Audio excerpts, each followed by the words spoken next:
Hi friends, আমি সাগরিকা। কালী পুজোর পরের দিন আমাদের পাড়ে একটা গেম শো হয়েছিল, অনন্যা নাম্বার 1। তো তাতে পার্টিসিপেট করেছিলাম আমি। তো দেখো, খেলাধুলা হয়ে গেছে, দাদার হাত থেকেই প্রাইজ পাচ্ছি। আমরা 4th হয়েছিলাম। তা এই প্রাইজটা বাড়ি নিয়ে গিয়ে দেখাচ্ছি। চলো, এই দেখো প্রাইজ পেয়েছি। 4th হয়েছি তো কী হয়েছে, সবাইকেই প্রাইজ দিয়েছে। তা কী প্রাইজ দিয়েছি সেটা বাড়ি গিয়ে দেখাই। চলো, খেলা শেষ, এখন গেম ওভার। এই যে সবাই মিলে ফটো তুলে নিয়েছি। আজকে আমাদের পাড়ায় দিদি নাম্বার 1 গেম শো হয়েছে। তা আমরা 3rd ধরতে পারিনি, 4th হয়েছি, কিন্তু সবাইকেই প্রাইজ দিয়েছে। এই যে আমি এই প্রাইজটা পেয়েছি, এখন খুলে দেখি কি আছে এর ভেতরে প্রাইজটা। তা আমি তো খুলতে পারবো না, আমি যেহেতু ভিডিও করছি। মা এটাকে খুলছে। তো মা হাত দিয়ে খুলতে পারছে না বলে মা একটা পেন নিয়ে নিয়েছে। তাও হবে না, আমি হাতটা দিই।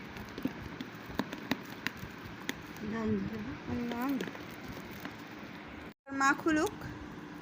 তা হাত দিয়ে খুলতে পারছে না, তুমি একবার ফোন করো। হাত দিয়ে খুলতে পারছে না বলে এই যে চাকু দিয়ে খুলছে। দেখো বন্ধুরা, কি করবে, হাতের তো নখ নেই। আবার এখানেও আছে।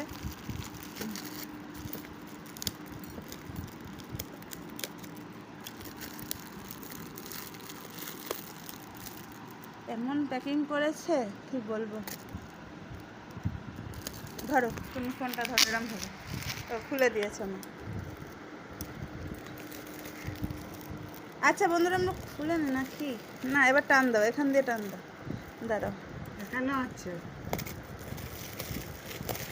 এখান থেকে উঠে আছে। এই যে দেখো, আমরা পেয়েছি কাপের সেট। সাথে প্লেট আছে কিনা জানি না, এটাও বাঁধা আছে এখানে।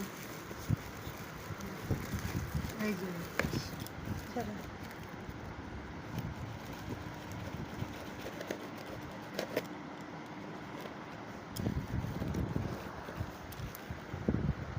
দেখো বন্ধুরা, কাপের সেটটা কেমন।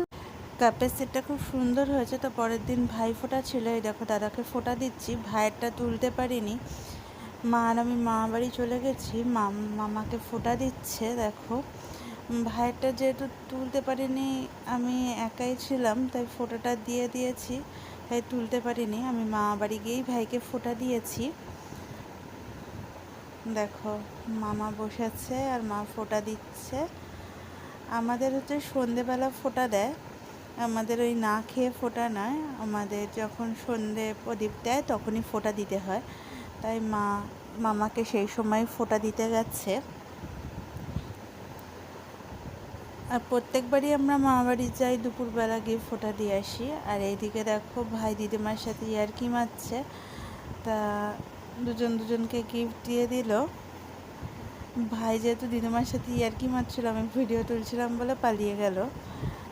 তা রাত্রিরে আমি মা চৈতালি দি মেলে গেছিলাম বড় মাকে দেখতে। আমি তো ভিড়ের জন্য যেতে পারছিলাম না, কিন্তু সেই দিনকে একটু ভিড়টা কম ছিল, মাও হয়তো টেনেছিল, তাই জন্য ডন্ডি কেটে আসার পর একবারও মায়ের মুখ দেখিনি। এই ফার্স্ট পুরো সাজে মাকে দেখছি, তো খুব ভালো লাগছে। তো বন্ধুরা, তোমরা আমার পাশে থেকো, আমিও তোমাদের পাশে আছি। আমি নিজেকে সামলে উঠতে পারছি না, যার জন্য আমি হয়তো লাইভ করতে পারছি না।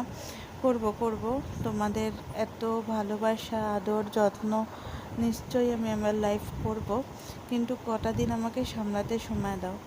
সবাই ভালো থেকো, সুস্থ থেকো, আর বড় মা সবার ভালো করুক, এটাই চাই। চলো, টাটা।